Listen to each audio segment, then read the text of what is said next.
তাদ তুমি তোমার খাদ্যকে হালাল রাখবে, পবিত্র রাখবে, পরিচ্ছন্ন রাখবে হারাম এবং হারামের লেশ থেকে, তাহলে তুমি মুস্তাজাবুদ দাওয়া হতে পারবে। তাবরানী বর্ণিত হাদিসটিকে মুহাদ্দিসিনের কেউ কেউ জয়ীফ বললেও এই বিষয়ে আরও বহু বিশুদ্ধ হাদিস বর্ণিত রয়েছে। সহিহ মুসলিমের এক হাদিসে নবী সাল্লাল্লাহু আলাইহি ওয়াসাল্লাম ইরশাদ করেছেন যে একজন ব্যক্তি অনেক সময় দুর্গম পথ পাড়ি দিয়ে অনেক দূর দূরান্ত থেকে মক্কায় আসেন, ধুলায় মলিন অবস্থায়, চুল এলোমেলো অবস্থায়, ক্লান্তি এবং সকল কষ্টকে উপেক্ষা করে তিনি এসে আল্লাহর দরবারে হাত তুলেন, দোয়া করেন মক্কায় এসে, বাইতুল্লাহ এসে, এবং তার চাওয়াগুলোকে পেশ করে থাকেন এবং এমনভাবে চান যেন আল্লাহ তাআলা তার দোয়া কবুল করবেনই করবেন। নবী সাল্লাল্লাহু আলাইহি ওয়াসাল্লাম বলেন, আন্না ইউস্তাজাবু লাহ, সে ব্যক্তির দোয়া কিভাবে কবুল হবে এটা কিভাবে কল্পনা করা যেতে পারে? কারণ সে ব্যক্তির দেহ গঠিত হয়েছে হারাম দিয়ে, তার যে সম্পদ তিনি গড়ে তুলেছেন সেগুলোর পিছনে হারাম উপার্জন রয়েছে, হারামের ভূমিকা রয়েছে।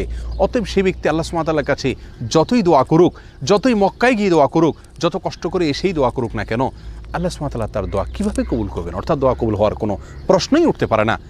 সম্মানিত বন্ধুগণ, এই হাদিস আমাদেরকে যে বার্তা দেয়, আমরা যদি মুস্তাজাবুদ দাওয়া হতে চাই, আমাদের দোয়া আল্লাহ সুবহানাহু ওয়া তাআলা ফিরিয়ে দিবেন না, সকল দোয়া আল্লাহ তাআলা কবুল করবেন, এটা যদি আমরা চাই, তাহলে আমাদেরকে সর্বপ্রধান এবং মূল যে বিষয়টির প্রতি খেয়াল রাখতে হবে সেটি হলো আমার খাদ্য গ্রহণ এবং যে কোনো উপার্জন যেন সম্পূর্ণ হালাল হয়। সাদ ইবনে আবি ওয়াক্কাস রাদিয়াল্লাহু তাআলা আনহুর একটি বকরি ছিল। একবার বকরিটি তার প্রতিবেশীর ঘরে প্রবেশ করে সেখান থেকে কিছু খাবার খেয়ে বের হয়ে এসেছে। তিনি সেটি খেয়াল করেছেন।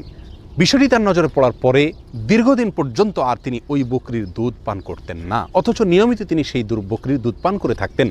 কেন দুধ পান করা ছেড়ে দিয়েছেন?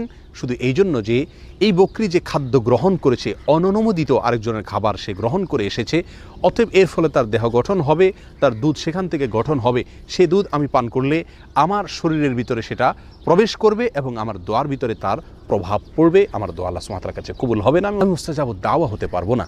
সম্মানিত বন্ধুগণ, এই ঘটনাগুলো আমাদেরকে যে শিক্ষা দেয়, এই হাদিসগুলো আমাদেরকে যে বার্তা দেয়, সেটি হলো খাদ্য গ্রহণ সম্পূর্ণ হালাল হতে হবে, উপার্জন, পোশাক আশাক সব কিছু সম্পূর্ণ হালাল হতে হবে, নিজেকে, নিজের পরিবারকে হারাম থেকে যোজন যোজন দূরে রাখতে হবে। আজকাল দিনের অনেক বিষয়কে আমরা প্র্যাকটিস করি, কিন্তু উপার্জনের হালাল হওয়ার বিষয়টিকে পরিপূর্ণভাবে, পুঙ্খানুপুঙ্খভাবে, সন্দেহ থেকেও দূরে থেকে পিওর হালাল ইনকাম, হালাল উপার্জন গ্রহণ করা, হারামকে বর্জন করার মানসিকতা আজ আমাদের মধ্যে অনেক কম। আসুন হারামকে চূড়ান্তভাবে বর্জন করি, হারামের লেশমাত্র আছে এমন কিছু থেকে দূরে থাকি। আল্লাহ সুবহানাহু ওয়া তাআলা আমাদের সমস্ত দোয়া কবুল করবেন, আমরা মুস্তাজাবুদ দাওয়া হতে পারবো। আল্লাহ তাআলা আমাদের সকলকে সে মর্যাদার অধিকারী হওয়ার তৌফিক দান করুন। আসসালামু আলাইকুম ওয়া রাহমাতুল্লাহি ওয়া বারাকাতুহু।